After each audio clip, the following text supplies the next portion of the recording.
आये हनुमंत विराजिए, आये हनुमंत विराजिए, कथा कराव मति अनुसार,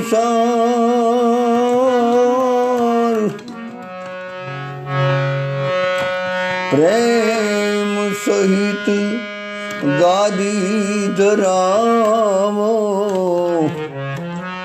पधार जो पवन कुमार। सियावर चंद्र पद प्रिय हो, राधावर कृष्ण चंद्र पद प्रिय हो। सद्गुरु भगवान प्रिय हो, गौ माता भगवान प्रिय हो। भगवान ની ઈચ્છાથી, સદગુરુની કૃપાથી, સંતોના અનુગ્રહથી અને માતા પિતાના આશીર્વાદથી. તો ગઈકાલે આપણો પ્રસંગ ચાલતો હતો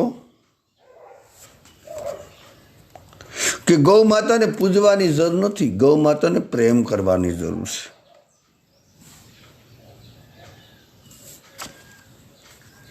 અને આપણે એવું પણ કીધું હતું ગઈકાલે કે જે ગૌ માતાને પ્રેમ કરશે ને,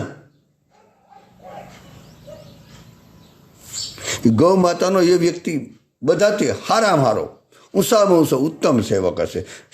ઉત્તમ હોય ને એ જ પ્રેમ કરી શકે. બાકી મધ્યમ વાળા બધા પૂજા કરે. પૂજા ઠીક છે, અને આપણે તો જેની જેની પૂજા કરી, ભગવાનની પૂજા કરી કે પછી ગુરુની પૂજા કરી કે ગાય માતાની પૂજા કરી, ઉપરસલી પૂજા કરી. આપણે ઉપરસલી જ પૂજા કરી. બાકી જો સાચા હૃદયથી, નિષ્કામ ભાવથી પરમાત્માની અથવા તો ગૌ માતાની કે સદગુરુની, આપણે તો અત્યારે ગૌ માતાનો પ્રસંગ, કેન્દ્રમાં આપણે ગૌ માતા છે. જો નિષ્કામ ભાવથી, બિલકુલ સાચા હૃદયથી ગૌ માતાની સેવા કે પૂજા કરવામાં આવે ને, તો દુનિયાભરના સુખ, દુનિયાભરની સંપત્તિ, ફરી વાર બોલું, માફ કરજો, બીજી વાર આવ્યું, આપણા હાથમાં આવી જાય. આપણે આખીર તો આપણે સંપત્તિ જોઈએ ને, આપણે સુખ જોઈએ, આપણે સમૃદ્ધિ જોઈએ, આપણે શાંતિ જોઈએ, તો પછી તો કરીએ. એટલા ગાય માટે તો નહીં કરી શકીએ, આપણે ખુદ માટે તો કરીએ. અને આ બધું ગાયોની સેવાથી આવી જાય એનું પ્રમાણ છે. અમેરિકા છે ને, અમેરિકા દેશ,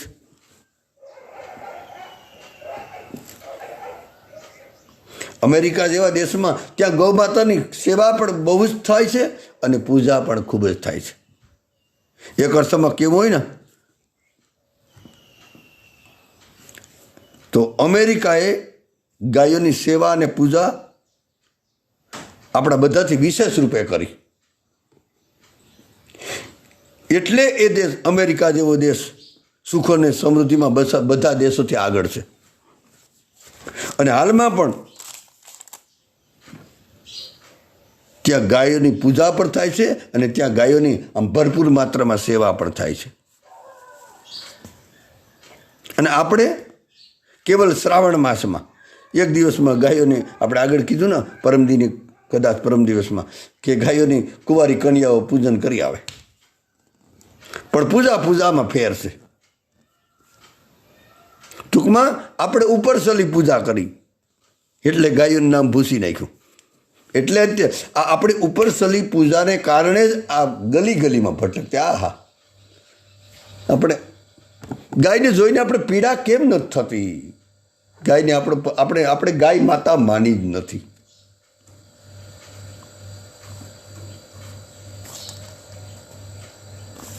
કેવલ આપણે ગાય, હું કેવું, ગાય અમારી માતા છે, મરી જાય આના કરતાં બુઢીની. હિન્દુ કહેવાને લાયક નથી આપણે. આમ તો જે વ્યક્તિ ગાયને સાચતો નથી, ગાયને પ્રેમ કરતો નથી, ગાયની સેવા કરતો નથી, એ હિન્દુ નથી. એ હિન્દુનું ખાલી મોરું લગાવીને બેઠો.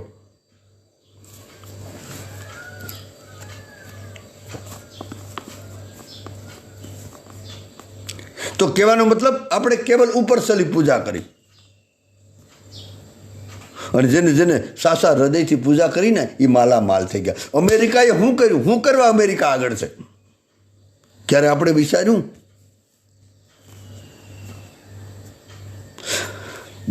ગાયોની રીતથી પૂજા કરવાની જરૂર હતી. અમેરિકાએ ગાયને પૂજી પણ અને ગાયને સેવી પણ, અને પૂર્ણ રીતે એ લોકો નિહાલ થઈ ગયા.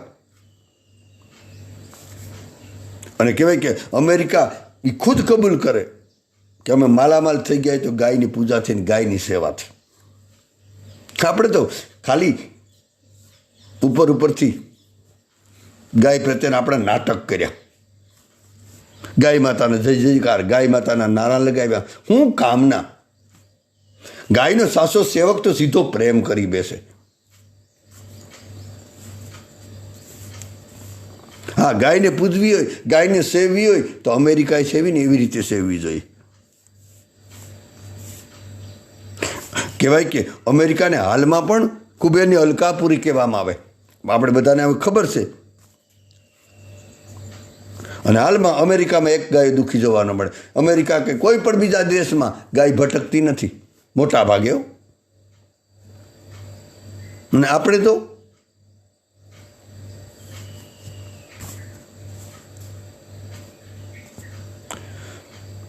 હાલમાં પણ અત્યારે અમેરિકામાં કોઈ ગાય દુઃખી જોવા ન મળે, કોઈ ભટકતી જોવા ન મળે. ત્યાં ગાયોને રહેવા માટે આપણે જેમ છે બહુ પવિત્ર આમ ચોખ્ખાઈવાળા ગૌશાળા છે. અમેરિકા અમુક દેશના તો હું કેવું, જે અમેરિકાના ગાયોના ગૌશાળા જેટલા સુંદર છે, જેટલા પવિત્ર છે, જેટલા ચોખ્ખાઈવાળા છે ને, એટલું આપણું ફળ્યું નથી.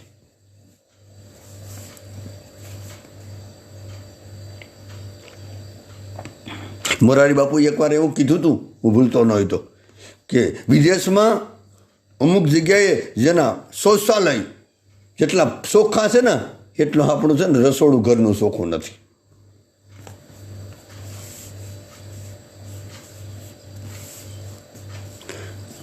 કારણ કે અમેરિકામાં કેવલ ગૌશાળા નથી, મોટા મોટા ભવન છે ગાયો માટે. ગાયોને ભવનોમાં રાખવામાં આવે, મોટા મોટા હોલમાં રાખવામાં આવે. કેવલ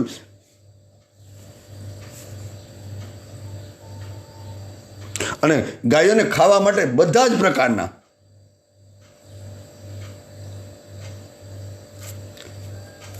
હમણાં જ કોઈ બેને કીધું હતું, લંડનના એક બેને કીધું હતું કે અમે ગાયો ગૌશાળામાં જઈએ ને તો ત્યાં આપણી જેમ ઘાસચારો બહુ ન મળે જોવા, પણ ત્યાં તો શાકભાજી અને ફ્રૂટ ગાયોને, એ પણ ગાયોને ગમતું ફ્રૂટ ખવડાવવામાં આવે. વાહ, ધન્યવાદ. ગાયોને ગમતું ફ્રૂટ અથવા તો એને શાકભાજી કેવું, આપણી જેમ આપણે તો ઘાસચારામાંથી ગયા. અને સારે જહાં હિન્દુસ્તાન અમારા આપણા દેશનું નામ બદનામ કરવા બેઠા આપણે. આના કરતાં તો મરી જવું બહેતર છે. પછી નામ આપણે બીજાનું આપીએ. આપણે હિન્દુ જ ગુનેગાર છે, માફ કરજો, આપણે જ ગુનેગાર છે. ગાયોને ખુલ્લી આપણે મૂકી અને પછી બીજા ઉપર નામ આપણે ઉઠાડી દઈએ. એ લોકો ગાયોને હત્યા કરે, એ લોકો ગાયો પર જુલમ કરે. આપણે ખીલેથી મૂકી દીધી ત્યારે ને, આપણે આંગળેથી છૂટી મૂકી દીધી ત્યારે ગાય દુઃખી થઈ ને. બાના આપણે છે ને હોશિયાર માણસ છે, સાલા. ઓલા લોકોએ હત્યા કરે ને, ઓલા લોકોએ એટલા કતલખાના કરી નાખ્યા ને, આમ કર્યું ને તેમ કર્યું. કરવાવાળા આપણે જ છે. આપણાથી શરૂ કરીએ. કમસે કમ જેટલા કથા અને સત્સંગ સાંભળે એટલા તો શરૂ કરીએ કે ગાય, આપણો પૈસો ગાયમાં જવો જોઈએ. જો પરમહિત માનતો હોય તમારું તો માફ કરજો, આ કડક ભાષા છે અને આવું જ બોલવામાં આવી છે. આ માખણ સોપડવાના ધંધા નથી. આ હકીકત છે, વાસ્તવિક છે. આપણે સૂકી ગયા.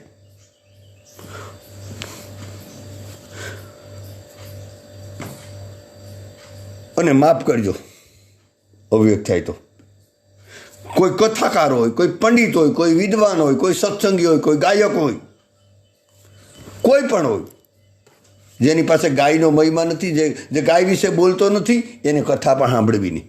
આજ ભારી પણ એમ છો, જરાક આમ સંભાળજો, જવાબદારી તમારી નહીંતર ગલત અર્થ જાય તો. ગાય પ્રત્યે લગાવ ન હોય તો એનો સંગ છોડી દો, એનું સાંભળવું છોડી દો.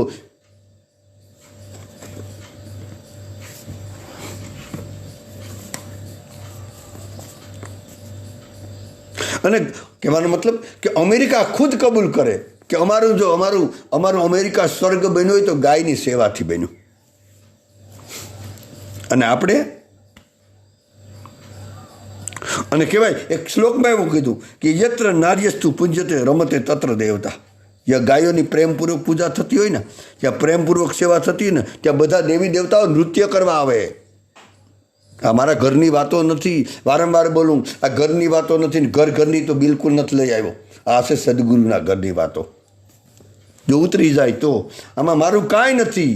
આ હૃદયથી નિવેદન છે, ભગવાનની સાક્ષી.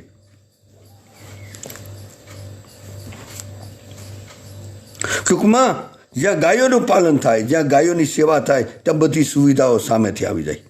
લઈ આવી ન પડે, સામેથી આવે. અસ્તિત્વમાં એના માટે લાલાયિત છે.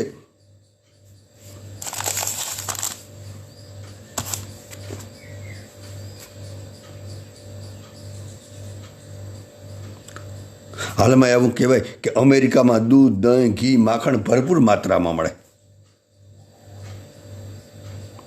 આ બધું જોતાં આપણે દુઃખ ન થાય? અત્યારે આપણે અત્યારે ભરપૂર માત્રામાં દૂધ નથી, માફ કરજો, પાવડરના દૂધ ખાઈએ આપણે, ભેળસેળવાળા, કેમિકલવાળા, બનાવટી, નકલી.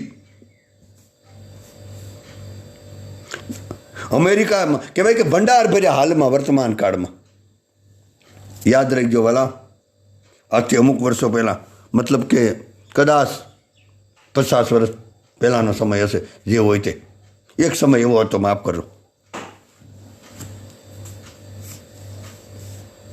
આપણા માટે તો અત્યારે દૂધ, દહીં દુર્લભ છે. ઓરિજિનલ ક્યાં મળે?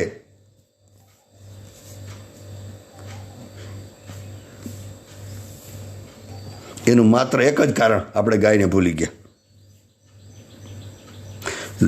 દૂધ માટે આપણે ભેંસો પાડવા માંડ્યા. આપણે ગાયને, ફરીવાર બોલું કે ગાયને સારી રીતે સેવી નહીં ને સારી રીતે પૂજી પણ નહીં. બીજી વાર બોલું કે ગાયને ગાયની રીતે પૂજવાની જરૂર હતી, ગાયની રીતે સેવવાની જરૂર હતી. કેવલ આપણે ગાયોમાં 33 કરોડ દેવતાની કલ્પના જ કરી લીધી.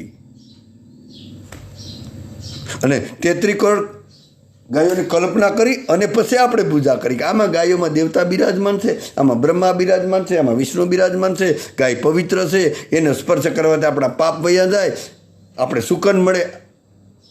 હાલી હું નીકળ્યા આપણે. આ રીતે ગાયને રાખવાની હતી આપણા સ્વાર્થ માટે.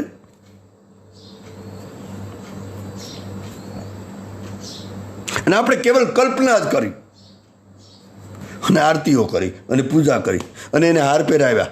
પણ એના દુશ્મનોને હાર, એને ગાયોની હત્યા કરવાવાળાને, ગાયોને દુઃખી કરવાવાળાને આપણે હાર નથી પહેરાવ્યા. એને હાર આપી નથી હતા, હાર આપી ગયા. ગાયોને હાર પહેરાવ્યા જરૂર, એનું કાંઈ મૂલ્ય નથી.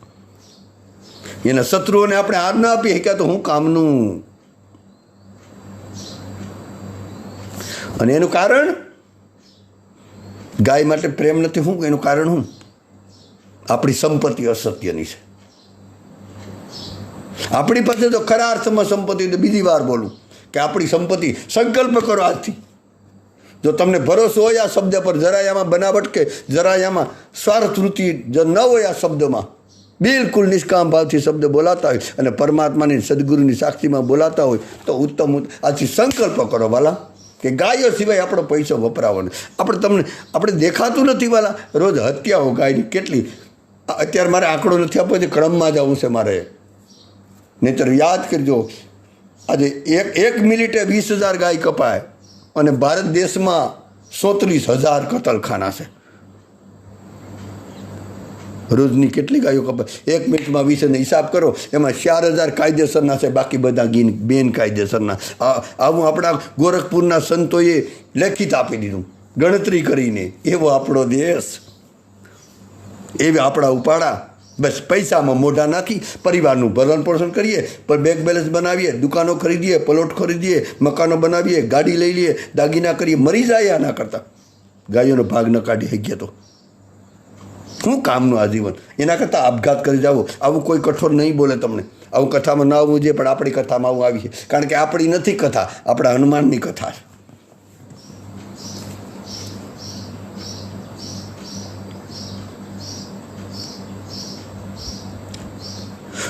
તો જો આપણા ભારત દેશને ફરીવાર આપણા હિન્દુસ્તાનને સોનાની સીડિયા જો બનાવવા માગતા હોય તો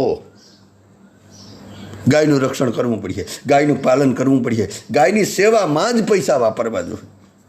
બીજાને મૂકો એક બાજુ. કોઈ દુઃખી નથી, બધા પોતપોતાના કર્મને લીધે. હરેક મનુષ્ય ઠીક છે, આ કડવું ઝેર જેવું સત્ય છે, હડાહડ શંકર ભગવાનના ગળામાંથી નીકળેલું છે.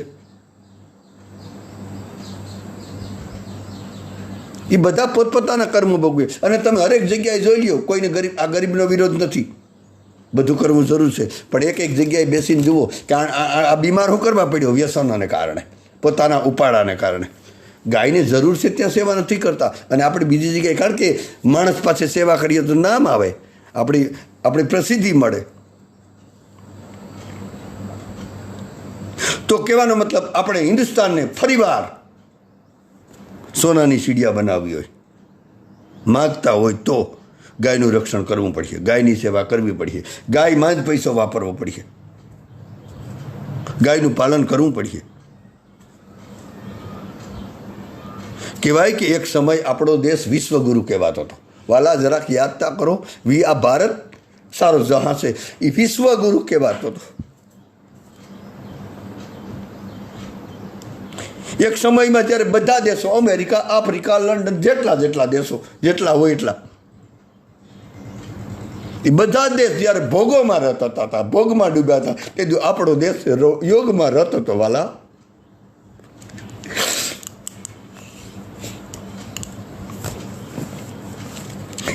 એક સમય એવો હતો કે આપણો દેશ ગોલોક હતો, કારણ કે ત્યાં ગાયો આપણા દેશ, એટલે કહેવાતું કે નંદ બાબાની આંગણે 9 લાખ ગાયો હતી. એવા તો કેટલાય હતા.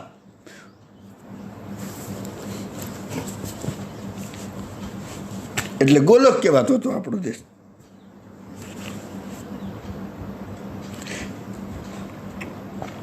અને એ દેશમાં, એ કર્મભૂમિ દેશ હતો ને, એ દેશમાં દેવી દેવતાઓ, ભગવાન કૃષ્ણ, ભગવાન રામ, આવા બુદ્ધ, મહાવીર વગેરે અવતર્યા હતા. અને દેવી દેવતા તો તલપાપડ હતી ભારત દેશ માટે, કે ભારત દેશમાં અમારો જન્મ થાય, ભારત દેશમાં અમારો જન્મ થાય.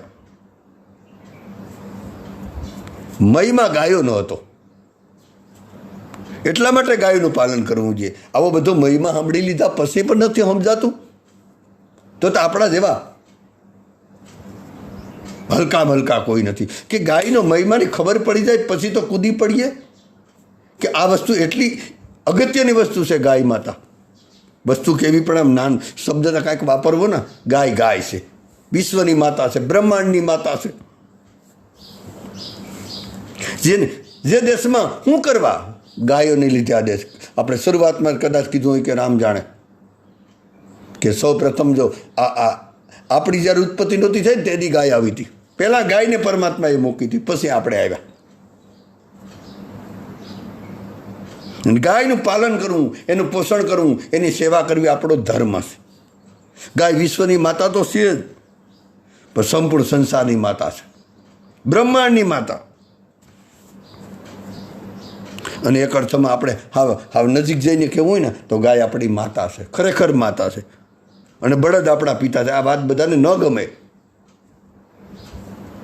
એટલે આપણે કહેવાય કે આપણે ગૌવંશી છીએ. હકીકતમાં આપણે ગાયોના વંશના છે, ગૌવંશી. હા, એકવાર એવું બન્યું કે મોરારી બાપુને કોઈ આ રીતે પૂછ્યું કે બાપુ, ભગવાન રામનો સૂર્યવંશ છે, ભગવાન કૃષ્ણનો ચંદ્રવંશ છે, તો આપણો કયો વંશ છે? ત્યારે મોરારી બાપુએ કીધું કે આપણો સૂર્યવંશ પછી અને ચંદ્રવંશ પછી, કારણ કે આપણે ચંદ્રમાંથી શીતળતા પ્રાપ્ત કરી. અને સૂર્યમાંથી ઉષ્ણતા મેળવીએ. એટલે આપણે સૂર્યવંશી છે અને ચંદ્રવંશી છે, એટલે આપણે સૂર્યવંશના કહેવાય અથવા તો ચંદ્રવંશના કહેવાય. છતાં પણ મોરારી બાપુએ કીધું કે આપણે ઘણાના વંશના છે. એમાં મોરારી બાપુએ નામ પણ આપ્યા, જે આપણે રામચરિત માનસમાં 5 નામ છે ને એના આધારે પ્રમાણ લઈને.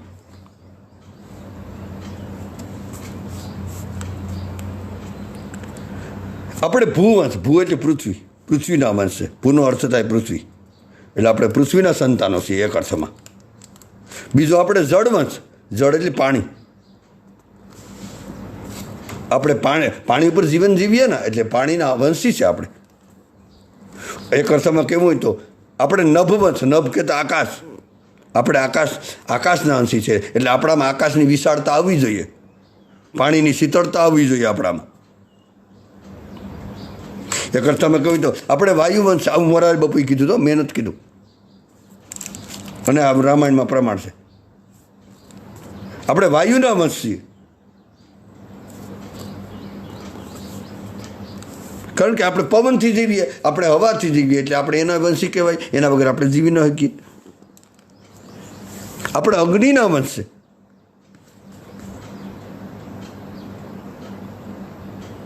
કારણ કે અગ્નિ પણ આપણું જીવન છે, એના વગર પણ ન જીવી શકીએ. આ બધાના આપણે વંશજ છીએ એક અર્થમાં. સૂર્ય, ચંદ્ર, વાયુ, પૃથ્વી, આકાશ, અગ્નિ, આ બધાના આપણે વંશ છીએ. પણ એ પ્રમાણે આપણે જીવન જીવી શકતા નથી જરાય.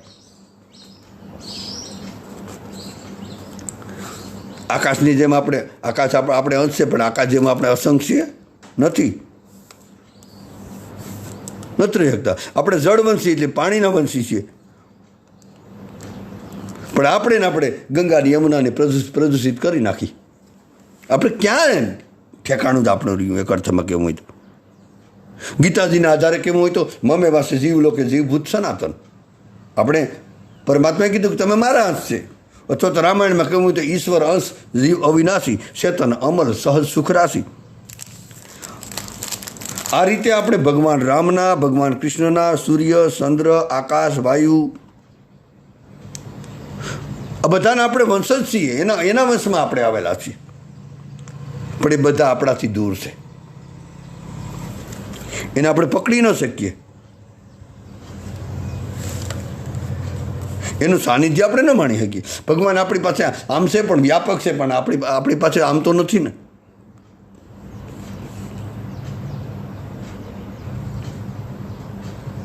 પણ આપણે તો નજીકની વાત કહેવી કે જે આકાશના વંશી તો આકાશ આપણાથી દૂર છે, સૂર્ય આપણાથી દૂર છે.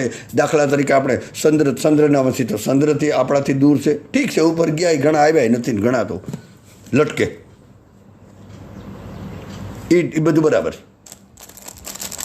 આપણે ભગવાન કૃષ્ણના વંશી છે, પણ કૃષ્ણ ક્યાં આપણે આમ પ્રત્યક્ષ જોયો?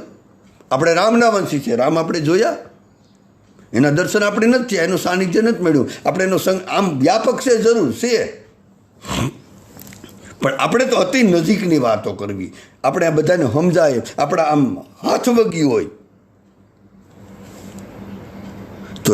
તો નજીકની વાત કરવી ને વાલા, તો આપણે ગૌવંશી છે.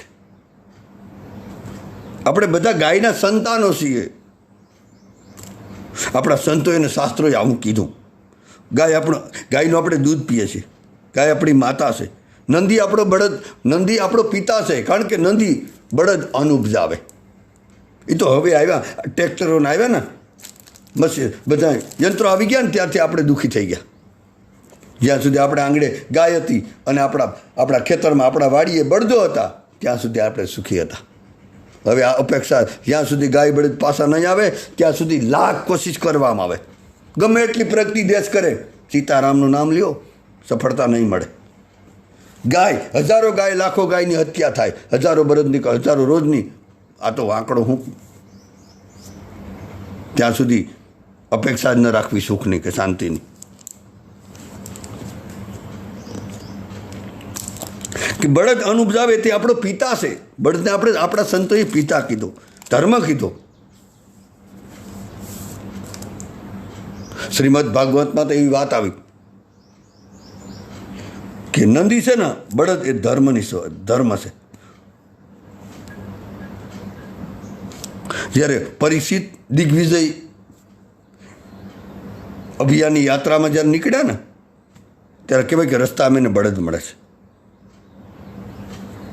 ત્યારે સ્પષ્ટ નિવેદન છે કે બળદ એ બળદને ભગવાન કીધો. બળદ ભગવાન ધર્મનું રૂપ છે. આવું આપણું ભાગવતકાર બોલે. ધર્મને પિતા પણ કીધો. અને બીજું પ્રમાણ જોવું હોય તો જ્યારે શિવ પાર્વતીના લગ્ન થતા હતા ને ત્યારે શિવજીના ગણોએ મહાદેવજીને એવું કીધું કે ભગવાન તમારી જાન લઈને જવાનું છે આપણે, તો વાહનની જરૂર પડશે. એટલે આપણે ઇન્દ્ર પાસેથી સપ્તમુખી એટલે સપ્તમુખી તે હાથમુખવાળો હાથી લઈ આવીએ, અથવા તો ઉસરેવા નામનો ઘોડો લઈ આવીએ, મંગાવી લઈએ. તમે એના પર બેસી અને આપણે તમને લઈ જવાના છે. એટલે વાહનની આપણે જરૂર પડશે.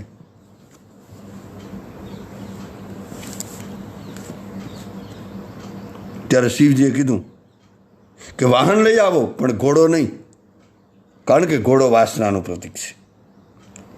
હું લગ્ન ઉપાસના માટે કરવા જાઉં છું. મહાદેવજી કીધું હું લગ્ન એટલા માટે કરું, ઉપાસના માટે, વાસના માટે નહીં. અને ઉપાસના હંમેશા ધર્મથી જ થાય. એટલે તમે નંદીને લઈ આવો, કારણ કે નંદી બળદ એ ભગવાને ધર્મનો અવતાર છે. એટલે જ એક શ્લોકમાં એવું પણ કીધું કે ગૌ મેં માતા વૃષભ પિતા. અમારા ઘરની વાત નથી, મતલબ ગાય અમારી જ માતા છે અને વૃષભ એટલે બળદ, નંદી અમારા પિતા છે. એટલે આપણે ગૌવંશી છીએ વાલા. આપણે ગૌ માતાના સંતાન છીએ, સૂકી ગયા છે. આપણે કદાચ આવ્યું કે ન આવ્યું ખબર નહીં. એક શ્લોકમાં તો એવું કીધું કે ગાવો મેં માતરઃ સર્વા પિતૃસેવ ગૌવૃષા. આ સંસારની સર્વ જેટલી બધી માતાઓ છે ને, ગાય માતાઓ બધી મારી માતાઓ છે. અને વૃષભ બધા બળદો આપણા પિતા છે. આવું આપણા સંતોએ, આપણા શાસ્ત્રોએ પુકારીને કીધું. એટલે એવી ભાવના રાખવી કે ગાય માતા છે, બળદ નંદી આપણા પિતા છે. એવી ભાવના કરીને એનું પાલન પોષણ કરવું જોઈએ. આપણે વારંવાર કીધું કે ગૌ માતા કેવલ ભારતની માતા નહીં, વિશ્વની અને બ્રહ્માંડની માતા છે. ધર્મની માતા છે અને ધર્મના પિતા બળદ છે. એટલા માટે આનું પાલન પોષણ આપણે કરવું જોઈએ.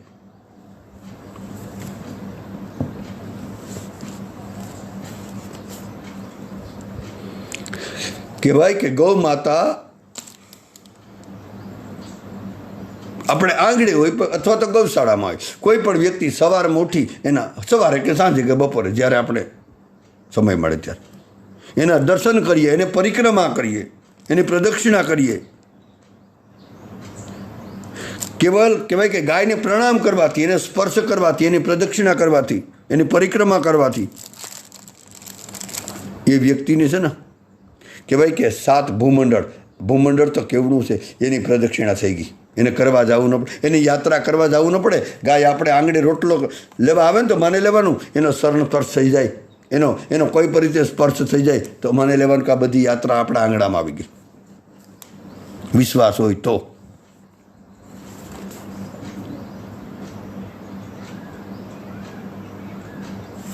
એ વ્યક્તિને સુખ શોધવા ક્યાંય જવું નહીં પડે.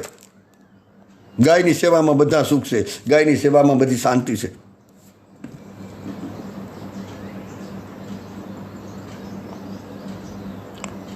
સંસારમાં બધાની ઉપમા કદાચ આપી શકાય, પરંતુ ગાય માતા સમાન કોઈ ઉપકારી નથી. ગાય માતાથી વધારે આ સંસારમાં કોઈ ઉપકારી નથી. આખા ભૂમંડળમાં કોઈ નથી. હું નથી કહેતો ગોસ્તુ માતાનો વિદ્યતે, આવું યજુર્વેદમાં એવું લખ્યું. તો અહીંયા આપણો સમય પૂરો થવા આવ્યો. બધાને જય શ્યારામ, રાધે રાધે. કાંઈ પણ અવ્યક્ત થાય તો ક્ષમા કરજો.